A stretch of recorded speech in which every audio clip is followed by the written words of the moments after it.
Welcome to this week's edition of End of Life Conversations Current Events. I am the editor and other, Sam Lee Zemke. I love it. The other, yeah.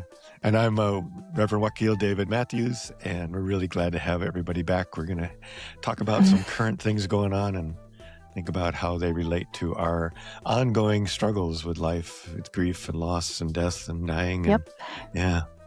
And I am the Reverend Mother Ana Luisa Armendariz, and I invite you to pull up a chair with us and talk about what is going on currently and how that affects us in our grief cycles and our noticing of things that die around us. So I hope you enjoy our conversation. Yeah. So we thought we would start today. Go ahead, Sam. Did you want to do that? Sure. Yes. I was volunteered for it, so that's right. Go, Sam, I guess I'll go for it. We went through some of the things that are currently going on, and what jumped out for me was the recent walk for peace that the Buddhist monks from Texas, Fort Worth, Fort Worth, Texas, Mhm. recently finished, and how that relates to our world of grief and death, and that in a both physical and non-physical sense. Yeah, they definitely had their suffering going on. They had one of the people was injured, I guess, in a car accident on the way up, and they were He got hit by a car. They were walking through some really cold places, and probably had some people not so happy to see them too.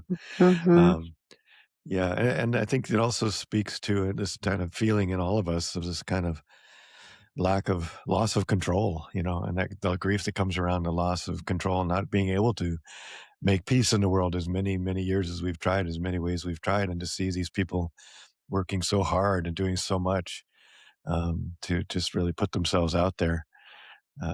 It was inspiring, and at the same time, for me anyway, a little bit sad just to think that that we still have to do this stuff, right? And we haven't made really any progress in all of human time, really, to speak of, and actually creating peace.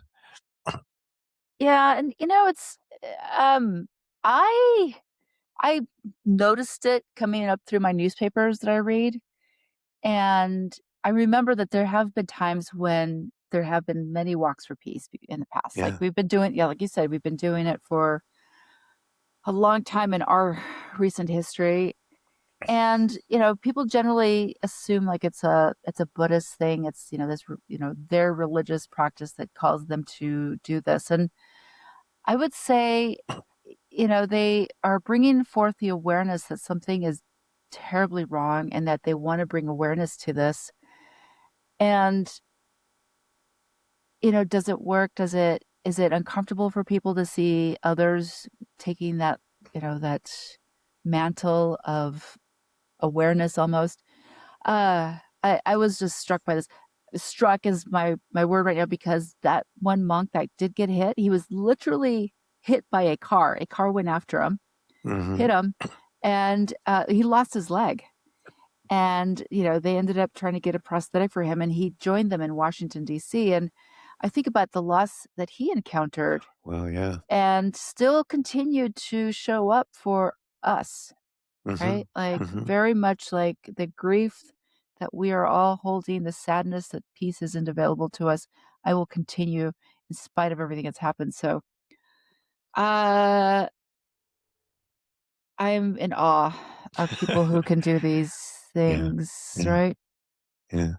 And that piece of the story is particularly interesting. I remember a detail where that particular monk was given the option of a long recovery process because of the damage that was done to his leg, to be in rehab, to be in the long potentially years long recovery process of that. And he made the choice to amputate, to have that physical loss so that he could return to this pilgrimage. Chose that level of suffering and lifelong, different kind of suffering, because of how important it was to show up and give vision and presence to the awareness of suffering and grief and lack of peace that Yeah. is going on that Yeah. inspired that walk. Yeah. Yeah, that's really Mm. inspiring, you're right, and, again, it's to take on and to think about his response and the ongoing response and everybody else around him, their response to seeing this accident happen or was it on purpose, I don't know what the story was, but to see that person be so badly harmed, that had to have been an effect on the entire group. And they all must have been feeling Mhm. that fear Mhm. and that, are we going to be attacked as we go here? And is this worth it? I mean, it became, and to some extent, Hmm. I think part of my grief around it was sort of became performative after a while because they were, I don't think they intended for that to be the case. They did this. I really do believe from having read their stories, they really did this out of a sense of caring and wanting to do something, wanting to make an effort to bring peace to the world in whatever way they could and in a way that they had been taught was a good way to do it. Um, and yet, because of the way our world is, social media gathered it all up, and it suddenly became this kind of big performance, and I wonder how they felt about that. I wonder if there was a sense of loss of control, like Mhm. this wasn't really meant to be a big hoopla, and now Mhm. suddenly we're rock stars, Mhm. you know? Well, having known Buddhists and practiced Buddhism for a while, I don't know that that actually probably entered into their brain sphere much. Mhm. Like, it is what it is. Yeah, that's true. And it's what their heart drew them to this act, and they know they have no control. They're not attached to any outcome, and so the outcome of becoming, celebrities overnight probably doesn't phase any of them. I wanna tie this back to death and dying, though, Yeah, and, I've done the Camino de Santiago, and I met people who were doing that pilgrimage because of a loss in their lives, yeah. all kinds of losses. And you and I have talked about, you can mourn the loss of a job, a friendship, a tree, a house, a loved one, right? So I did meet a lot of folks who were also on their pilgrimage, and I think about when somebody encounters a death close to their heart. Oftentimes, I believe people want to do something like this, Mm. and they don't want it to be performative, but it sometimes becomes performative. The Yeah. wailing, the gnashing of teeth. We've had like a history of people like shaving their eyebrows off, uh, wearing all black, and I think they might have been told that they were doing performative actions as well, and yet it's a balm for the soul when you can do nothing but that. That's right. You Really know. true. Yeah, really good point.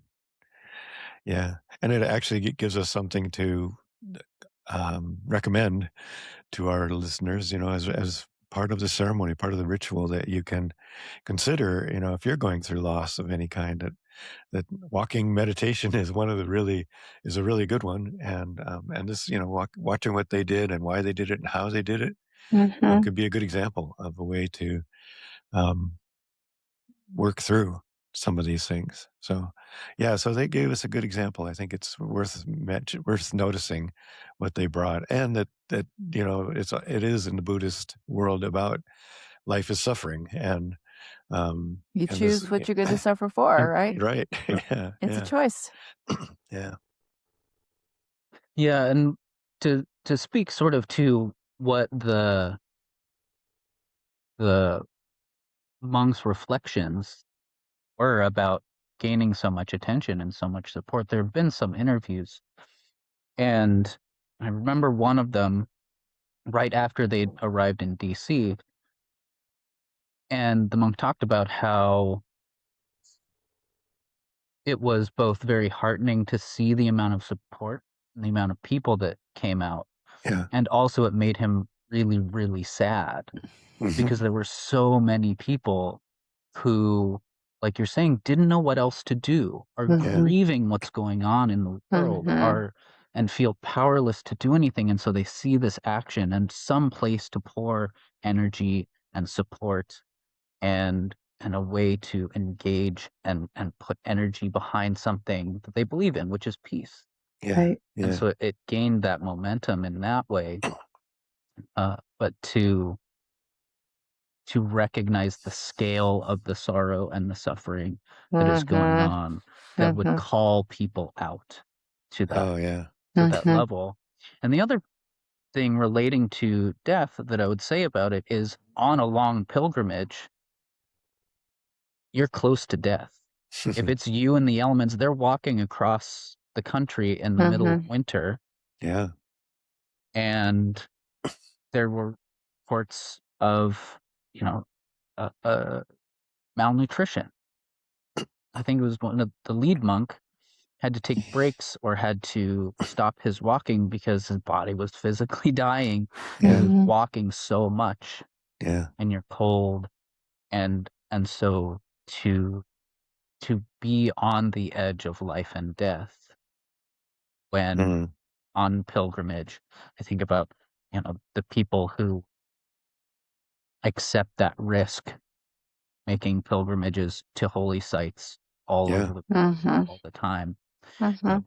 the the amount of dead bodies on Everest, or the Right. reports of the pilgrimage to Mecca and how that is the last thing that a lot of people do, and Mhm. can be an intentional choice in that way Mhm. too. Mm-hmm. Mhm. I'm at the end, I'm gonna start walking this direction, and I'll Mhm. get as far as I get before my time comes. Mhm. Yeah. Yeah. That's a really great thought too. Yeah. That acceptance that, I'm going to do this. I'm going to accept the fact that, and it's something we try to be in state of acceptance of life and loss and death. But to be in that acceptance in many indigenous cultures, when they know they're dying, they just walk away, right? And they walk out into the woods or into the desert or wherever. So it really is an amazing kind of overview of what we watched and how that relates to Mhm. our acceptance of death and dying. Mhm. Interesting way to kind of come around to that. Thank you. Yes. So I think it's just also a reminder for those of you who don't believe that death intersects with your personal life on a daily basis. It is actually very present moment to moment, and it just is a moment of changing. Like, you know how you used to do, like, the hot dog thing? It's like stare behind you and you could see the floating hot dog?